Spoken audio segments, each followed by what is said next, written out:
19:30 Central African Time, and it's a Sunday evening. Hello, and thank you for being a part of our network. My name is Sphumelele Zondi, and tonight we'll chat about the Film and Publications Board online draft policy. Mobile World Congress took place in the last week. We have information on how that went. We'll also find out what took place at the Mobile World Congress. As it is International Women's Day today, we have a story on a women's organization that is involved in IT training in Kenya. Remember that we are live, so you can find us on SABC Network on Facebook and Twitter. It's newsnetwork at sabc.co.za and email. Let's start with your technology and social media news.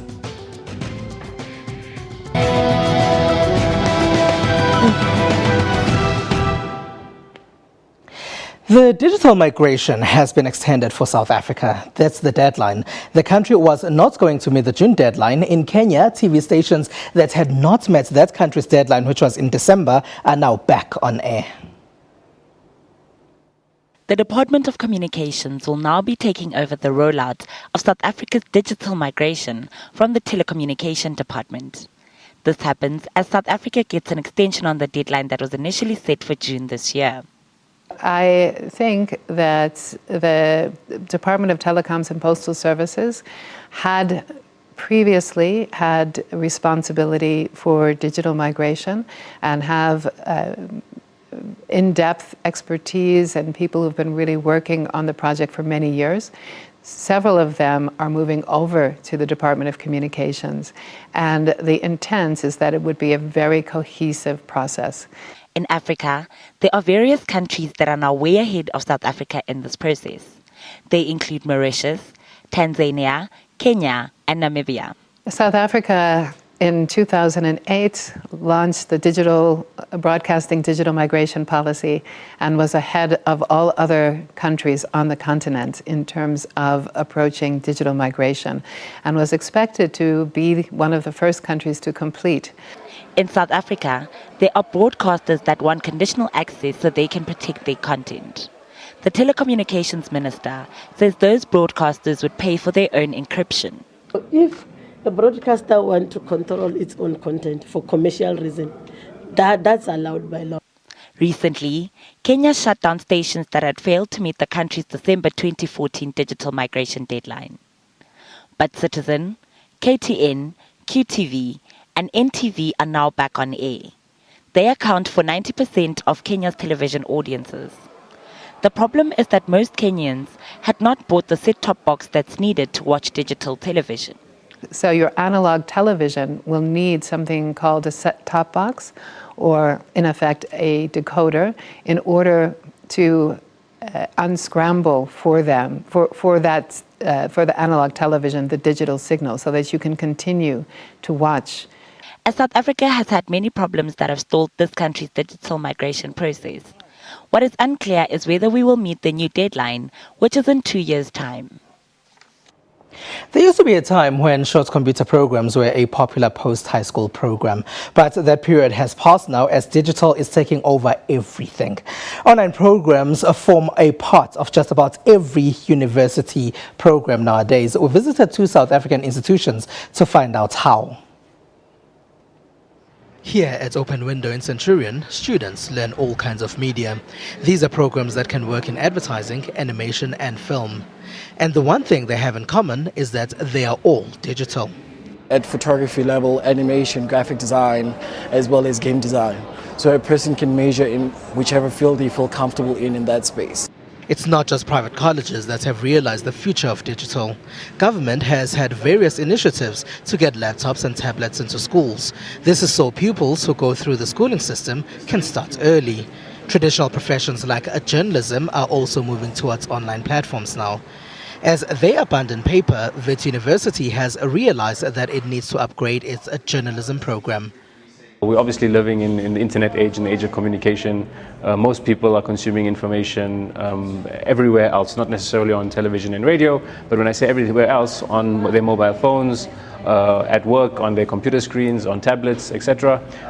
I think even journalists who are in broadcast or in radio or in print, they get the information from the digital world. So it's essential, it's absolutely essential. And digital is not only in how traditional journalism functions nowadays. Universities have also added programs that teach students how to use social media effectively. Very few people who are consuming news just are loyal to one brand or something else. If anything, they're loyal to their newsfeed, whether it's Twitter or Facebook, and to the people they trust on those newsfeeds. Some of them are news brands, some of them are friends, some of them are journalists. So it's about being able to let the journalists know that now the content they are creating is really supplementary to everything which the audience may be getting through their newsfeed, which means content from your brand, but also content from other publications. And it's important for them to realize that now they need to start thinking about which content adds value and which content can sort of tell the story in a more precise way. And that's the type of content that they as journalists need to try to produce.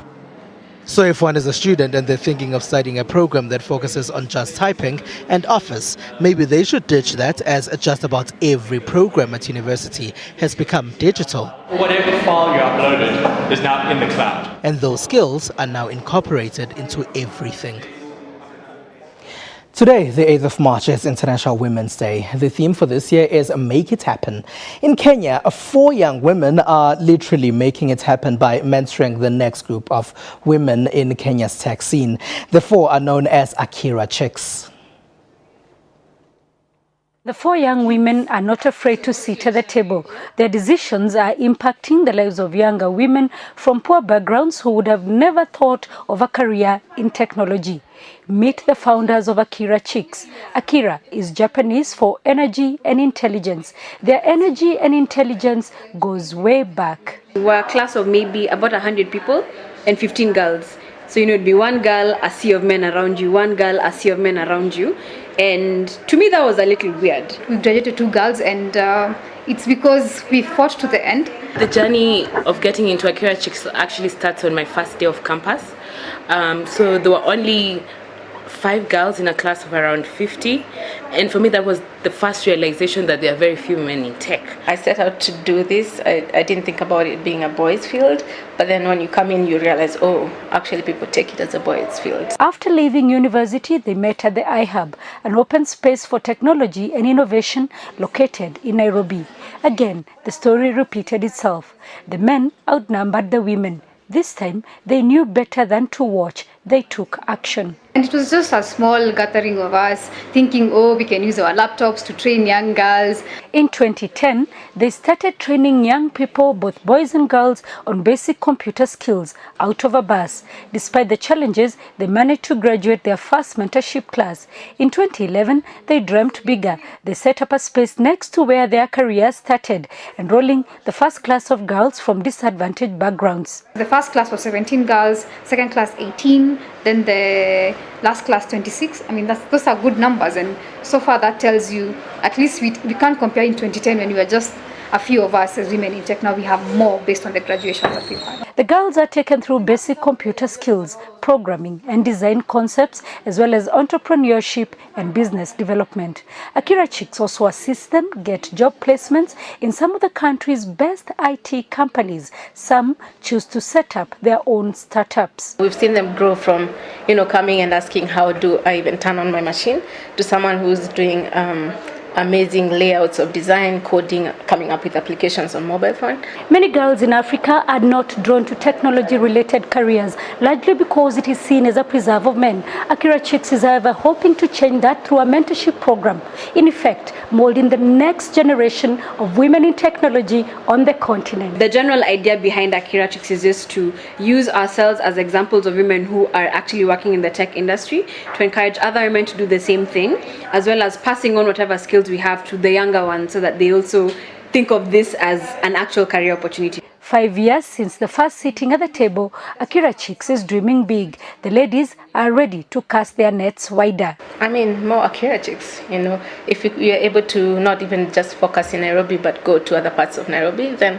we would be able to increase those numbers. So we're looking to work with women in South Africa, in Nigeria, basically all countries in Africa. It is no longer lonely out here in the Kenyan tech scene for women. There's so many men around me, but they do respect my work because I've shown them that I actually do it. Along the way, the women have learned great lessons. It's all in your mind. Whatever you set your mind to do, you can actually achieve. What I have learned is you move on despite the questions. The questions, fewer. The women are moving on. Sarah Kimani, SABC Network in Nairobi, Kenya. Mobile World Congress took place in Barcelona, Spain in the last week. SABC Digital News senior producer Matiba Mutewana took her small GoPro digital camera to Spain with her, and this was her journey at the Mobile World Congress. It's been a busy week here at the 2015 Mobile World Congress in Barcelona, Spain. Over 90,000 people from everywhere around the world gathered here to find out what the latest tech is and to introduce their latest technology to the world. Tech lovers, experts and companies gather here each year for a glimpse of the mobile tech future. Companies compete for the spotlight and a chance to showcase their latest products. The Internet of Things, 5G network and wearable tech were among the top topics at the 2015 Mobile World Congress. 5G network is expected to change the face of technology and everyday life for consumers. 5G is expected to open the door for better connectivity and communication between machines, better video and audio quality across devices for consumers, and faster download and upload speeds. This man is connected to a robot via a network. The robot imitates his actions.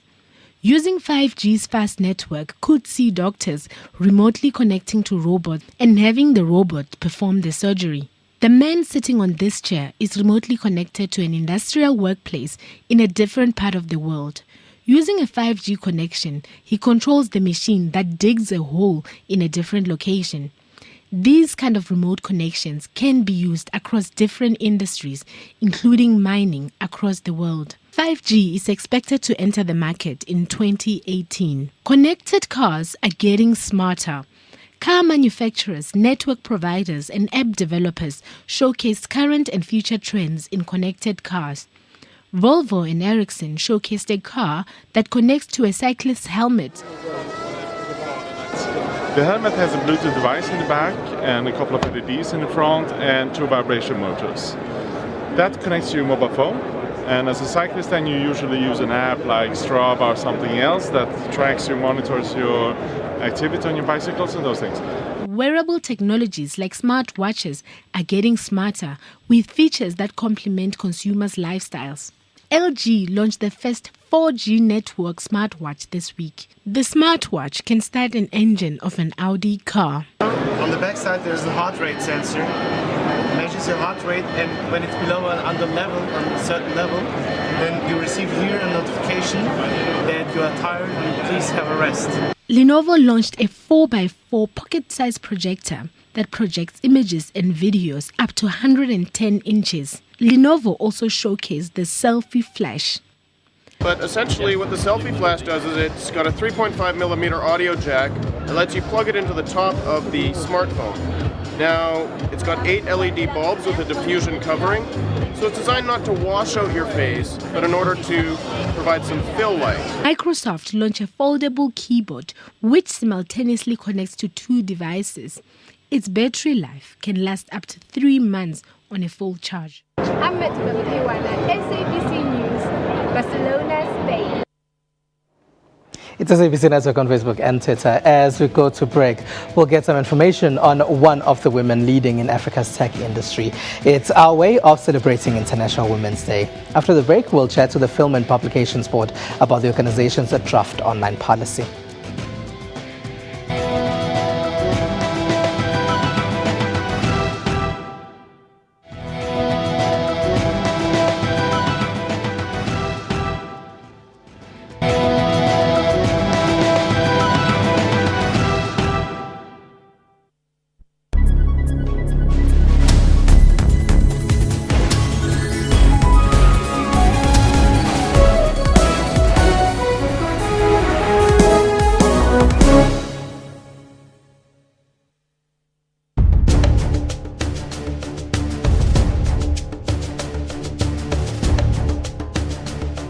Let us go to this dollars issue, dollars eventualis and dollars director.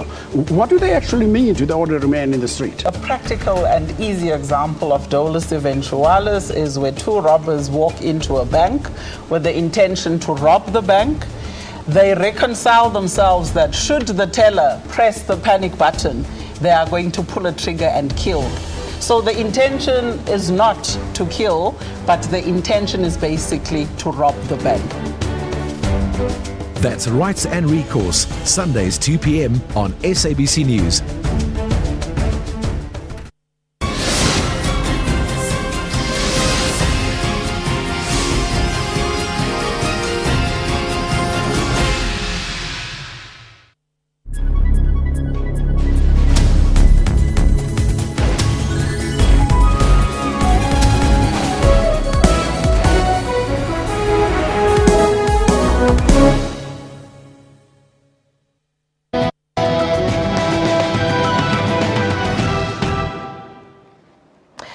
It's SABC Network on Facebook and Twitter, News Network at sabc.co.za and email. Now, cybercrime is fast becoming a global nuisance. This has prompted countries like China to act against cyberspace monitoring and spying.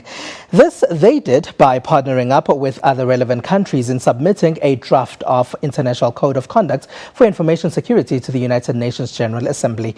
India has also voiced its concerns about the global cybercrime problem. The alarming rise of cybercrimes and monitoring in the world has had countries like China saying enough is enough. China always firmly opposes any cyber monitoring action by taking advantage of advanced information technology or the convenience of providing information technology products. We will also actively promote and support cyberspace within the framework of the United Nations. The Asian country, together with relevant countries, submitted a proposal for an International Code of Conduct of Information Security to the United Nations General Assembly. Speaking at a press briefing, Chinese Foreign Ministry spokeswoman said that the aim for this move is to maintain peace and stability in cyberspace and to enhance the fair governance of the Internet on the basis of respecting national sovereignty without interference in the domestic affairs of other countries.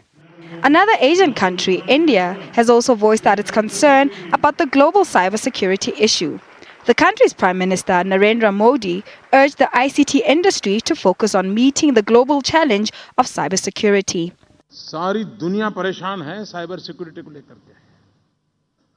The whole world is worried about cybersecurity. Can the youth bring foolproof innovations for cybersecurity? If it happens, then India will be a big market for cybersecurity. A recent report by international news organization Al Jazeera pinned South Africa for having vulnerable cybersecurity system that has had the country fall victim to cybercrime. Because we do not know the full extent of the information and the one that is still remaining, but the key thing though is that it may embarrass South African government in a sense of showing weaknesses in their system. The digital times have made information travel faster, and the world has become smaller than it used to be. But with these perks comes problems. The question is, how will the global society solve this cybersecurity conundrum? Now, the Film and Publications Board has drafted its online regulation policy. The board says this is to ensure the uniform classification and effective regulation of digital content in South Africa. Joining us in the studio to discuss this tonight is Sipho Risiba, the Chief Operations Officer of the Film and Publications Board. Hello, thank you for being a part of our network tonight. Oh, thank you, and thank you for having me. Now, could you tell us what's in this draft online policy? Essentially, what we're trying to achieve is to strengthen legislation and to create a framework for digital content regulation.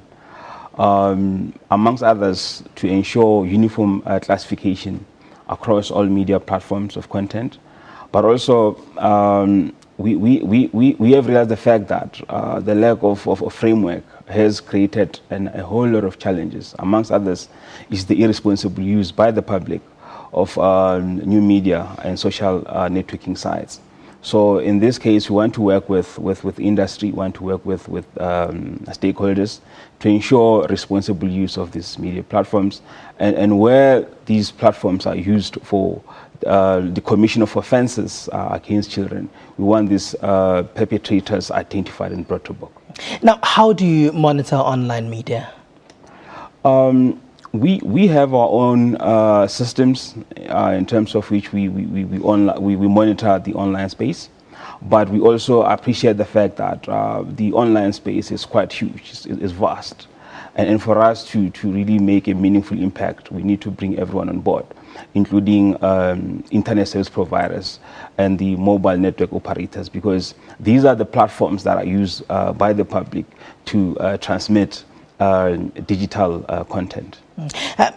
Now, the thing is, what's online is often international, and people might be viewing international content. How do you then go about doing that? How do you classify what would be international content online, especially if I'm streaming something from, let's say, a European website or an Asian website?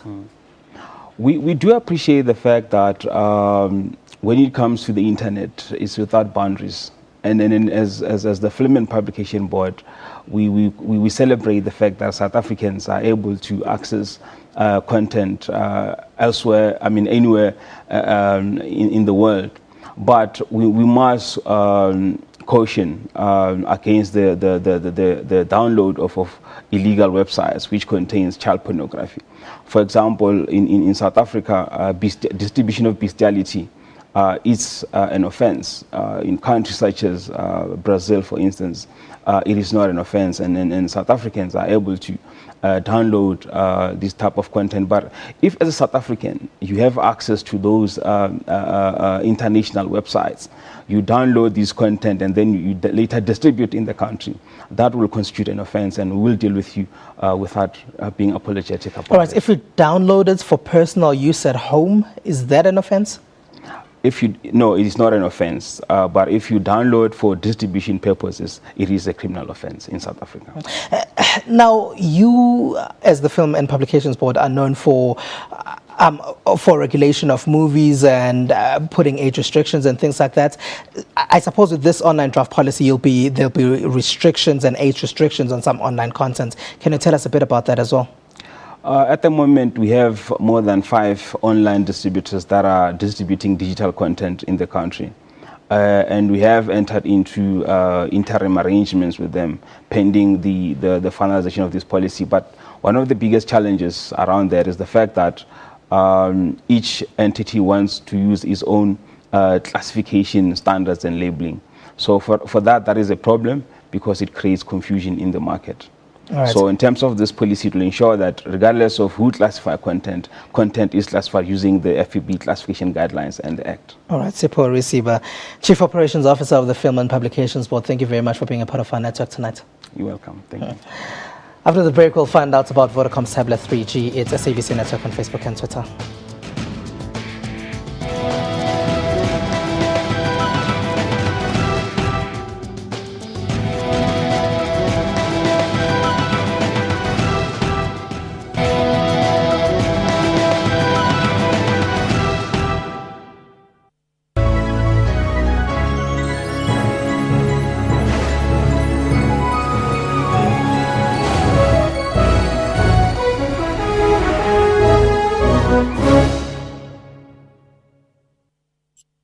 We kick off this week's show by seeing how Kenyans are paying tribute to the victims, as well as not only how they've coped, but how they returned stronger after the attacks. Last year, images of the 4-day Westgate Mall attack saturated front pages. In the Democratic Republic of Congo, artists have assembled to celebrate the peace this war-torn country has not had in a long time. No conflict that can't be solved without a conversation. The Journal, every Saturday at 1:30 on SABC News.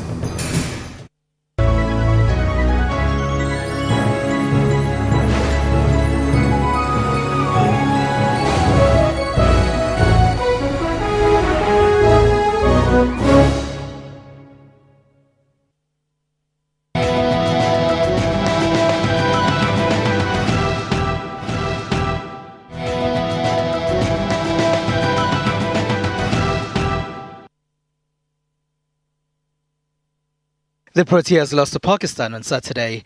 They got many in social media to worry that South Africa... All right, I'm sorry about that. Now let's see what some people have been sharing in social media. Welcome back. Slides and tunes.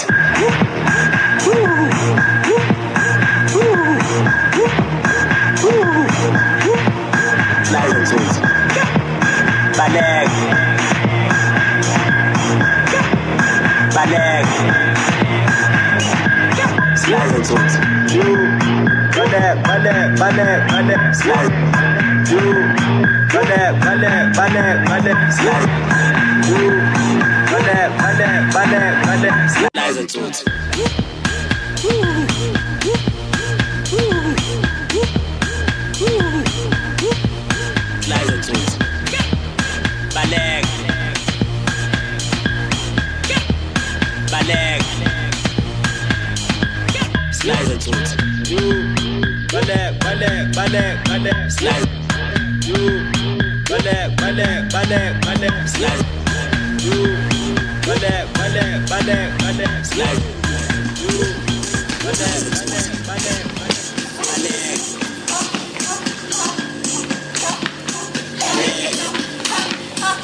Those are not our hashtags. We're going to go back to those in a moment.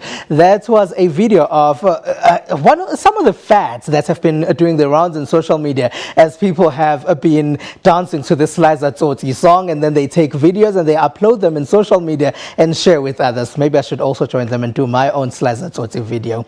Let's see what some people have been sharing in social media. The Proteas lost to Pakistan on Saturday. They got many in social media to worry that South Africa may not win this World Cup. Protea Fire is, however, still a trending hashtag. The problem many are raising is that South Africa struggles when batting second.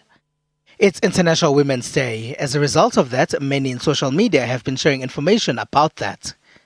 In America, President Barack Obama has been leading a march to commemorate 50 years since black people marched to be allowed to vote in the town of Selma. Nobel laureate Dr. Martin Luther King led the original march 50 years ago. Obama also used the opportunity today to speak about the importance of voting, a right many have fought for. And that's all we have for you. Remember, you can find us on SABC Network on Facebook and Twitter. It's newsnetwork@sabc.co.za and email. We'll leave you with that video again in case you missed it the first time, a compilation of Sliza Tsotsi videos. They are becoming a YouTube trend in social media here in South Africa. From me and the rest of the team, have a good one. Sliza Tsotsi.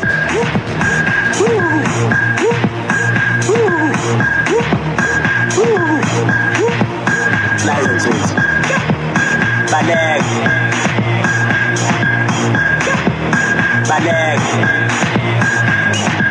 Sliza Tsotsi.